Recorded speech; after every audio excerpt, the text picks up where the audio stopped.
शेतकऱ्यांच्या प्रलंबित प्रश्नांकडे शासनाचं लक्ष वेधण्यासाठी अखिल भारतीय किसान सभेच्या वतीने राज्यभर आंदोलनाची हाक देण्यात आली आहे। त्याचाच एक भाग म्हणून शनिवार दिनांक 17 पासून सुरू झालेला रास्ता रोको आंदोलन तिसऱ्या दिवशीही सुरूच होतं। वणी सापुतारा महामार्गावरील बोरगाव येथील बिरसा मुंडा चौकात सुमारे 6 ते 7 हजार आंदोलकांनी सहभाग घेतला।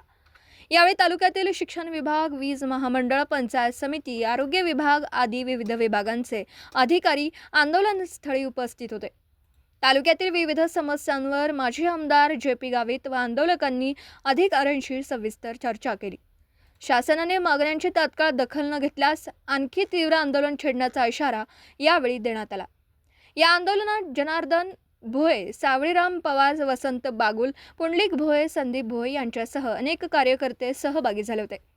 पोलीस निरीक्षक विनोद पाटील यांच्या मार्गदर्शनाखाली उपनिरीक्षक मनोज कुंवर, उपनिरीक्षक खाडे व पोलीस कर्मचाऱ्यांनी चोख बंदोबस्त ठेवला होता। दिवसभरातील घडामोडींचा आढावा घेण्यासाठी पाहत रहा N24 मराठी न्यूज चॅनल।